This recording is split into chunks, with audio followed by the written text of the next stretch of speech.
Today's video is going to be about Clip Studio Paint. So I have to be honest, I actually didn't know what this video was going to be about. So I actually went onto Instagram and asked you guys what my next video should be about, and I got about 100 answers to that question. And many of you have asked me to do a video on Clip Studio Paint and the way I use it. So I just thought that would be a really great idea, and so here I am. So basically what you see on the screen is Clip Studio Paint, the way it looks when you open it up for the first time. And the first thing you want to do is you want to go to File, New, and this is a screen where you can set up your canvas. And your canvas is basically your paper. So what I like to do first is I like to give it a name, and for this video demo, I would just call it Video Demo. That's really original, I guess. And next up is the width, the height, and the resolution. So basically width and height, it's kind of self-explanatory. I just set it to 5000 pixels by 5000 pixels. It gives me a nice square canvas. And the resolution is really important. So if you ever want to print out any of your artwork, set it to 300 or higher. So next up, you want to click on OK. And from here, I want to show you kind of like an overview of the interface when it comes to Clip Studio Paint, and also the tools that I like to use most often. So the interface is pretty basic, but right now I think it's kind of messy. I do not use it this way. So let's just clean it up real quick to the point where I like it. So I want to get rid of all of this unnecessary stuff that I never use, and I'm just going to quickly run through them and kind of hide all of these menus because I do not like them. I never use them, and they just kind of clunk up my canvas or my workspace. So let's just get rid of a few here. So basically you just pull them out and you press X and kind of repeat the process for everything you do not need. Maybe there's a quicker way to do this, but this is just how I like to do it. And don't worry, you don't have to do this all the time. This is just the first time you use Clip Studio Paint.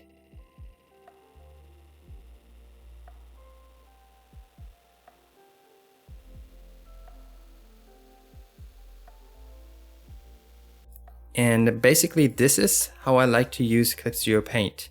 I have the color wheel up here. I have some settings for my brushes and my layers. I have my layer palette, and I have my brushes down here. So on the left we have the toolbar, this thing right here. So we have a bunch of different tools. I do not use all of them, but a few of them. For example, I use the brush tools down here, and the blending tool, the gradient tool, the bucket tool, and sometimes I like to use the ruler tool. So the first thing I want to show you is obviously the brush tool. So I have a few different brushes loaded into here. These do not come with every installation of Clip Studio Paint because they are custom made, but you can basically check them out and get them at my Gumroad, which I'll link below in the description. So the first brush is called Pencil. This is my sketching brush. It kind of imitates a real pencil, and it's probably one of my most favorite brushes ever. So it's kind of smooth and really, it has this creaminess to it. So if I zoom in, you can basically see the texture of it, and you can tell that it's not really realistic compared to a real pencil, but it still gives me this texture, and it just feels great when I'm sketching, and I just love it. It's really my most favorite brush when it comes to sketching and doing my first concepts whenever I'm working on a new illustration. So I like to use this brush a lot. Next up is a brush called Hotline, and this basically works the same as the hard round brush that comes with any painting software, but it's again a little bit creamier, and it allows me to blend colors more easily because of the softness of it, but it's still not too soft to the point where it's kind of like an airbrush or it looks kind of fake and washy. So it still has that hardness to it, but there's some creaminess that I really like. I'm always looking for that buttery feeling. I don't know what it is, but I just love it, and I guess that's how I get the texture of my skin. So whenever I'm painting skin, I use this brush because it gives me a nice texture for it. And again, if I zoom in, you can see that there's a little bit of a texture, and I'm always looking for that. Because the problem is, and this is what I see many times, especially with beginners when they start painting digitally, they use the airbrush too often. And I don't want to talk bad about the airbrush. It really works really good for specific situations, but beginners, they tend to use the airbrush a lot, so they paint almost exclusively with the airbrush. And what happens is their final image is going to be really soft, and it's going to look fake. And yeah, you're gonna lose a lot of detail and realism when you're only using the airbrush. So of course, I'm using the airbrush as well from time to time, but I use it a little bit differently. So this was the Hotline brush. I like to use this a lot when I'm painting. So I want to show you the airbrush tool. I call mine the Air Gordon. You get it? I guess it's kind of lame. Anyway, so the airbrush is just a soft brush. But what I like to use it for, let's say I have an area and it's just really messy and stuff. I just take my airbrush, and instead of like painting with the airbrush, like painting a complete image with it, I just like to use it to clean up certain areas to make it a little bit nicer, less messy. And this is all I use the airbrush for. I do not use it for painting in the skin or something. I just like to use it to clean up or to finalize a certain area of my painting, and that's it. Because you can really mess up your painting with the airbrush if it gets too soft. Because if your painting is too soft, it's just going to look really bad. So don't overdo it with the airbrush. You want to find a nice balance between hard edges and soft edges. And I mean, go ahead and study it. Like, look at the masters, like old masters of painting, and see how they've used hard edges and soft edges to kind of make their paintings a little bit more interesting and realistic. So yeah, that's just my 50 cents when it comes to like painting theory, I guess. So anyway, so Bristly Bear is a brush that is also really cool. I like to use it for when I'm painting hair because, I mean, obviously if you look at it, it already gives me like the illusion of hair strands. So I like to use it when I'm painting hair, but other than that, I do not use it too often. I used to use it way more, but not anymore, to be honest. But still, it's a great brush. You can use it for a lot of things.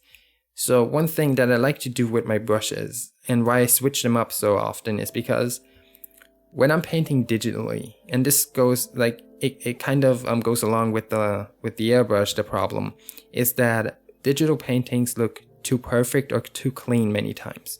So I like to break it up by kind of implementing texture to my paintings.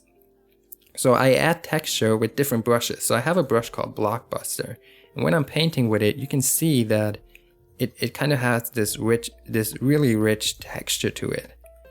And so when I'm painting or blocking in colors, I use a brush like this to kind of add texture to my paintings and to kind of break up that perfection that you get from painting digitally.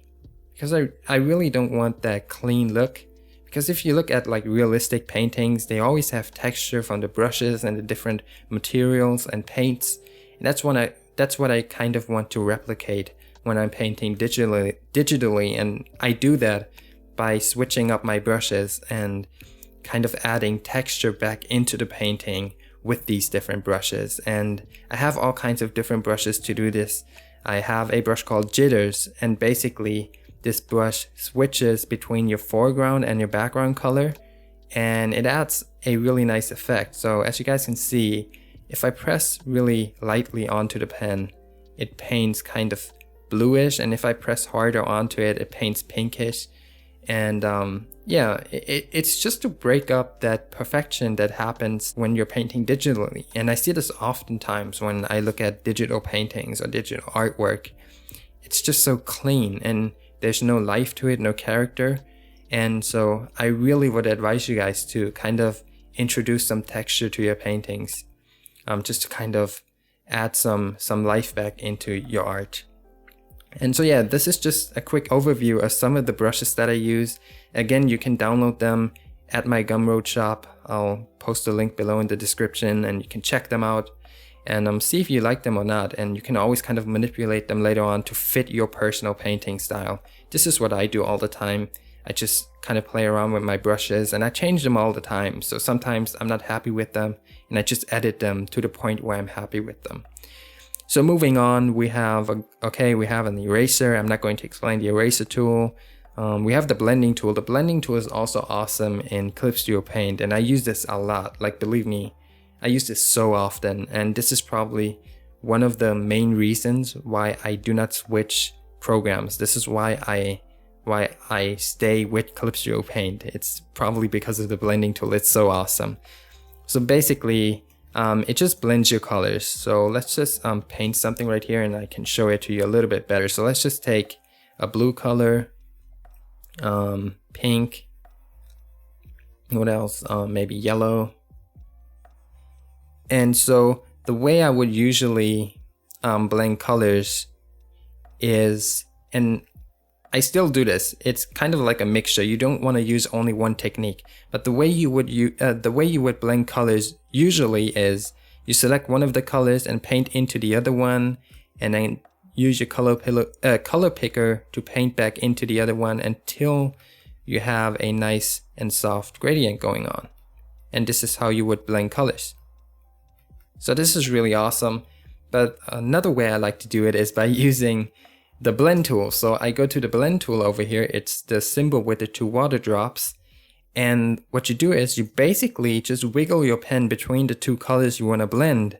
And it's like magic. It just does it. So if you just check this out, it's just insane. Like, it's so easy and quick.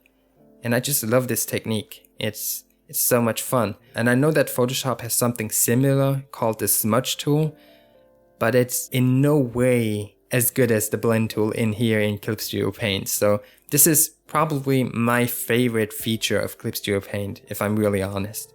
So what else is there? There's the gradient tool, the bucket tool. Okay, so we have we have rulers. Rulers are awesome. So rulers, basically they act kind of like guidelines, and your brush kind of follows their path. So you can use a ruler kind of like a circular ruler to kind of draw, whoops, I didn't want to do that. So let's undo that. So basically you can use a circular ruler to kind of draw circles and stuff like that, because it's kind of difficult to draw perfect circles. But you can also use a ruler to draw in symmetry, which is even more awesome, I guess. So symmetry, you may think is kind of like a gimmick. You don't really need it, but I believe it's a really cool feature, especially for when you're drawing like a straight on portrait where everything has to be in symmetry or close to symmetry. Many times what happens to me is I would draw one eye, like let's say I'm drawing the left eye, and then I draw the second eye, and the second eye is kind of off. It doesn't look right. And so I have to go back in there, erase it and fix it.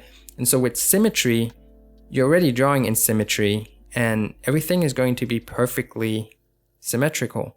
So yeah, go see if you like it and if it's something that actually enhances your workflow. So you always have to see, do I need this feature or not? Because we're all different. We all need tools for different purposes. So you need to figure it out on your own. I can only tell you what I use and kind of inspire you or give you a behind the scenes look of my workflow. But in the end, you have to see for yourself if this is something that kind of improves your workflow or if it doesn't do anything for you, I guess. There are obviously a few different tools or other tools that I use from time to time, such as the text tool to write something, but they're not really exclusive to Clip Studio Paint, so I do not want to get into those tools. I just wanted to show you the main tools that I use inside of Clip Studio Paint whenever I'm painting or drawing. And these are like, I know that it's not a lot. I just use like 4 to 5 different tools, but they offer me everything that I need to create the artwork that I'm creating, and everything else is just like a bonus and extra. And so yeah, this wraps it up for today's video. I hope it's somewhat helpful to some of you out there. And if you like the video, then please give it a thumbs up. And if you haven't subscribed to my channel yet, then I would really appreciate it if you hit that subscribe button. I would really love you for that. And yeah, also share with your friends, your colleagues, your grandma, anybody who wants to draw. Share my videos with those folks. And as always, guys, thanks for watching my video. I love you guys with all my heart and soul. And until next time, peace.